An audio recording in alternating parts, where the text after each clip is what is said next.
السلام علیکم ورحمۃ اللہ وبرکاتہ۔ میرے پیارے دوستو، آج کی اس ویڈیو میں سحری کے متعلق 3 حدیث پاک کو سنیں گے اور یہ بھی جانیں گے کہ سحری کی اجازت کب ملی۔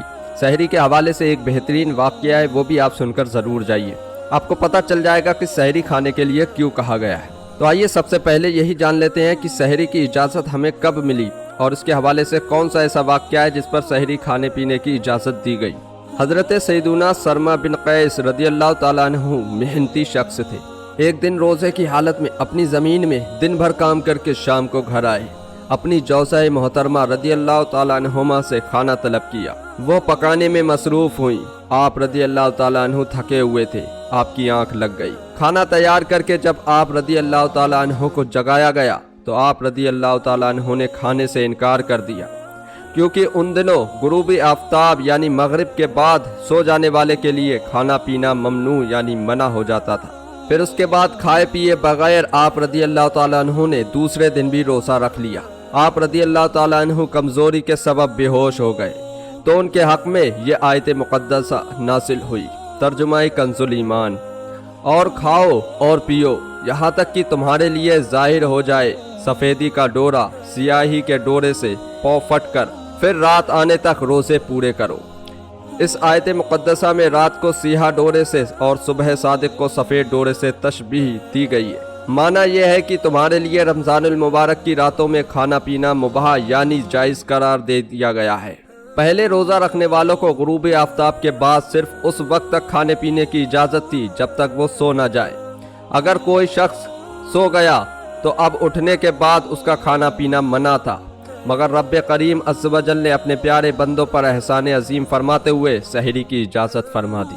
تو آپ لوگوں کو پتہ چلا کہ سحری کی اجازت کب سے ملی اور کیوں ملی، کیا واقعہ تھا، کیا اس کے پیچھے تھا۔ لیکن جب پہلے کے لوگ روزہ رکھتے تھے تو غروب آفتاب کے بعد کھایا پیا جاتا تھا، لیکن جو ایک بار سو گیا اس کے بعد اٹھنے کے بعد انہیں جو ہے کھانے پینے کی منائی تھی، وہ کھا پی نہیں سکتے تھے۔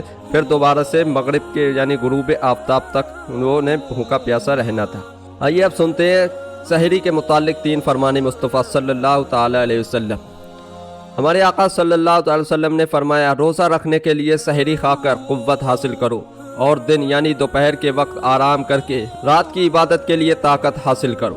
ہمارے آقا صلی اللہ تعالی علیہ وسلم نے فرمایا، 3 آدمی جتنا بھی کھا لے ان سے کوئی حساب نہ ہوگا بشرطے کہ کھانا حلال ہو۔ نمبر 1 روزہ دار افطار کے وقت، نمبر 2 سحری کھانے والا، نمبر 3 مجاہد جو اللہ عز و جل کے راستے میں سرحد اسلام کی حفاظت کرے۔ ایک اور جگہ ہمارے پیارے آقا صلی اللہ تعالی علیہ وسلم نے ارشاد فرمایا، سحری پوری کی پوری برکت ہے، پس تم نہ چھوڑو چاہے یہی ہو کہ تم پانی کا ایک گھونٹ پی لو، بے شک اللہ عز و جل اور اس کے فرشتے رحمت بھیجتے ہیں سحری کرنے والوں پر۔ سحری روزے کے لیے شرط نہیں ہے، سحری کے بغیر بھی روزہ ہو سکتا ہے، مگر جان بوجھ کر سحری نہ کرنا مناسب نہیں کہ ایک عظیم سنت سے محرومی ہے، اور سحری میں خوب ڈٹ کر کھانا بھی ضروری نہیں، چند کھجوریں اور پانی اگر بانیت سحری استعمال کر لیں جب بھی کافی ہے۔ سحری کھانا سنت، اس حوالے سے آئیے ایک حدیث پاک کو سنتے ہیں۔ حضرت سیدنا انس بن مالک رضی اللہ تعالیٰ عنہ فرماتے ہیں کہ تاجدار مدینہ صلی اللہ تعالیٰ علیہ وسلم نے سحری کے وقت مجھ سے فرمایا، میرا روزہ رکھنے کا ارادہ ہے، مجھے کچھ کھلاؤ، تو میں نے کچھ کھجوریں اور ایک برتن میں پانی پیش کیا۔ تو میرے پیارے دوستو، یہ رمضان المبارک کا بہت بابرکت مہینہ چل رہا ہے، تو اس مہینے کو غفلت میں نہیں گزارنا ہے۔ بہت سے لوگ بنا سحری کے روزہ رکھ لیتے ہیں، اللہ انہیں توفیق دیتا ہے، اتنی ہمت اور اتنا جذبہ ہے ان کا کہ وہ بھوک پیاس برداشت کر کے بھی روزہ رکھ سکتے ہیں، لیکن ان کے لیے یہ مناسب نہیں ہے، کیونکہ آپ کو سحری کرنا ضروری ہے، کیونکہ سحری ایک بہت ہی بہترین سنت ہے، بہت بڑی سنت ہے، اس کو ضائع نہیں کرنا ہے، اس کے ثواب کو ضائع نہیں کرنا ہے۔ چاہے آپ ایک گھونٹ پانی پی کر ہی نیت کر دیں، مگر سحری کھانا سنت ہے، سحری ضرور کھائیے۔ یہاں پر ایک مسئلہ اور ہے کہ بعض لوگ جو ہوتے ہیں سحری کا ٹائم ختم ہونے تک اس کے بعد تک کھاتے ہیں۔ بہت سے لوگ یہ سوچتے ہیں کہ کب اذان ہوگی، اذان ہوتے ہی ہم جو ہے اپنا روزہ بند کر دیں گے۔